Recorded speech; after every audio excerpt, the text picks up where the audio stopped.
Today we're honored to speak with two remarkable women transforming the lives of children with autism in Ukraine and beyond. I'm Ira Sergiyenko from Kiev, Ukraine. I'm mother of autistic son, first of all. I'm founder of NGO Child with a Future, and I'm a member of Council of Autism-Europe. Yeah, so my name is Ira Sergiyenko. I'm from Kiev, Ukraine as well. I'm the director of Child Future NGO, and I'm her daughter. Could you share the story of how and where you first met Paul Cojocaru? We met Paul in Canada on International Festival of Autistic People. They have special awards for people who do services for autistic ones. So we've been awarded there for 10 years. And I met Paul a little later when wanted to invite him to Kiev to work with some children and also teach the future trainers who would be able to provide speech therapy in Ukraine. By inviting Professor Paul to Kiev, should we assume that there is no other method available to you that achieves the same results as free therapy? No, we have some physical trainings for children, of course, but not like not fully, like we see, like fully adopted and fully proved method for working with. Yes, most people, what they do is they bases their physical therapy off the sort of standard one, and they try to go from there. And I think there are a bunch of things in the works, but none of them have been made official, and neither are they as structured and built up as 3C. We have another project in Ukraine. It's a sport for socialization, and the sport trainers, real ones, they train our children to work in groups. They have also some stuff like here, but it's not for correction job.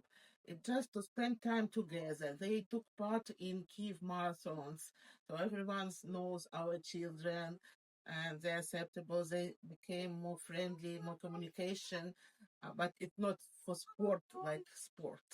It's a social exercise based. It's more social. Are the therapists trained by the professor still active in their work? Are they still teaching free therapy? A few of them are. Yeah, and because of war, of course, we don't know about everyone, but one of them still working in our kindergarten Child with a Future. He works. Andrei? Yeah, he's still with us. Yes? Yeah. How does Ukraine integrate teenagers and adults with autism into society and life? Integration of adults and teenagers with autism, it has to start in childhood.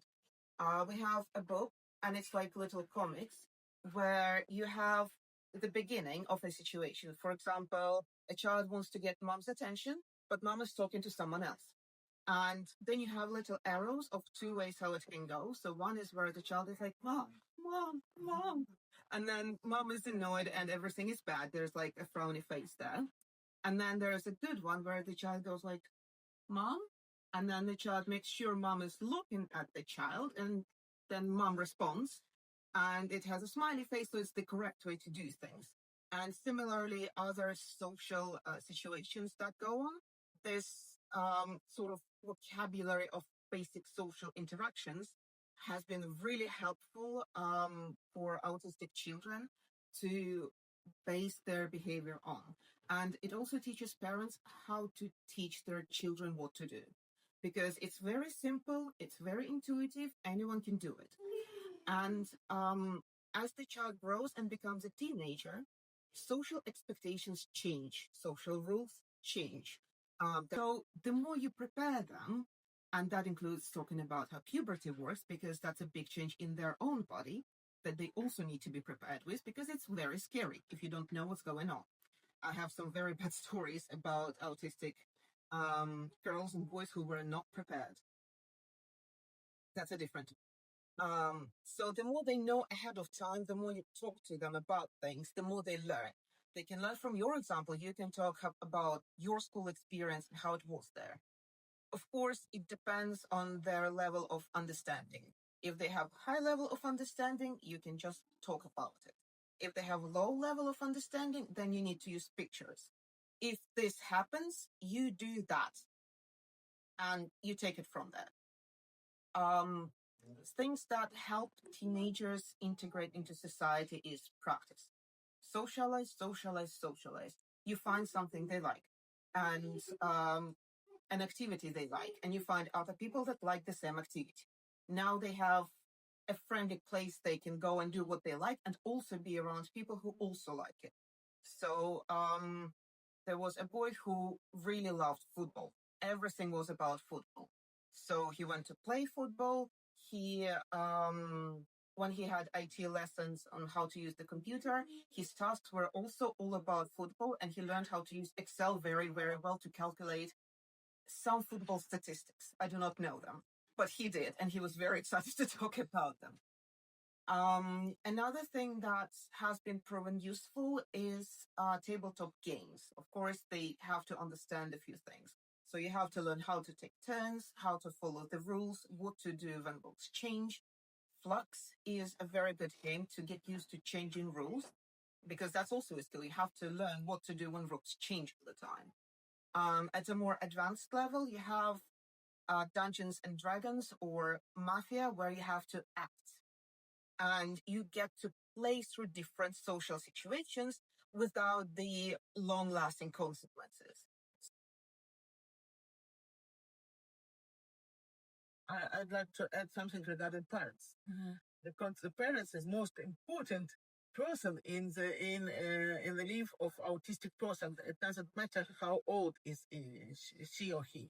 Yeah. So the parents decide what way of rehabilitation to use, what method to use, and the problem that parents usually doesn't have proper support for them, because they live in 24 hours, 7-day week stressed situation. Especially, it not even depends of severe autism or high functioning autism or Asperger, because it's different kind of stress, but it's always stress.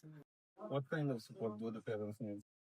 First of all, they need psychological support, because they didn't expect to have child with so huge amount of problem. So they are stressed too much to make proper solutions.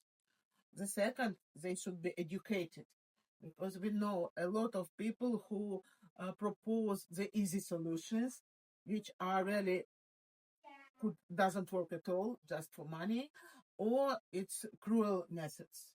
People at the beginning do not understand that, and they need to be educated what to use and what not to use. Yes, when you hit a child, they learn that hitting is okay, and then they become big, and they still think that hitting is okay because that's what they learned.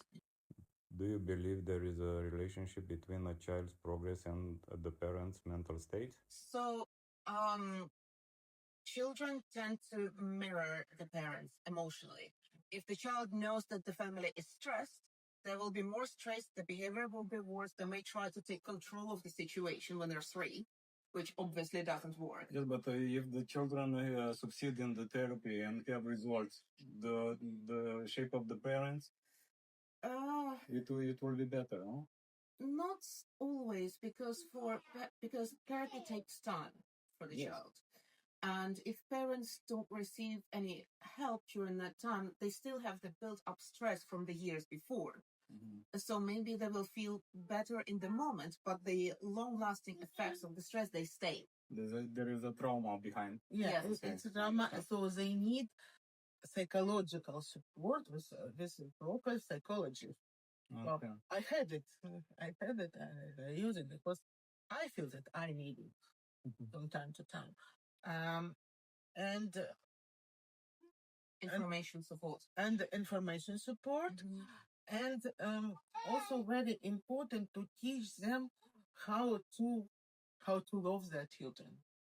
It's an interesting concept, because we have a lot of messaging in Facebook, for example, and special groups. And I'm so tired. I'm trying to hate my child. I cannot sleep. I can't have rest. So I'm trying to hate my child.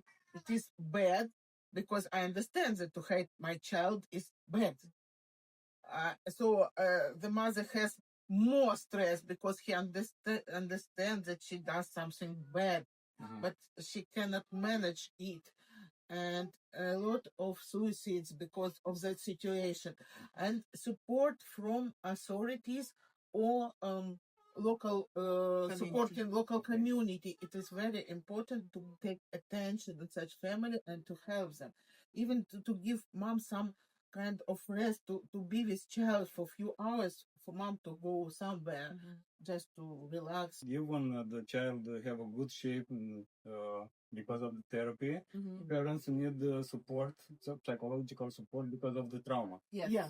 Okay. Yeah. And another thing I just want to add is that we see a lot of these families self-isolate. They believe that society does not welcome them. Sometimes it really doesn't welcome them. And then they believe that no one understands them and they don't know where to find any help and they self-isolate. And that's a very, very bad thing. You need your friends, you need your family, you need your community, you need someone to come and help you when you're struggling. Because no one can do everything by themselves. I certainly can't make this dress. I go and buy it. I have other people to do it. Right? And it's the same when you're bringing up a child. You don't teach the child how to do, I don't know, literature analysis. They learn that at school. Right? So you need the social network of support because then the parents don't feel isolated. When they don't feel isolated, they know they have someone to lean on for support and they're less stressed.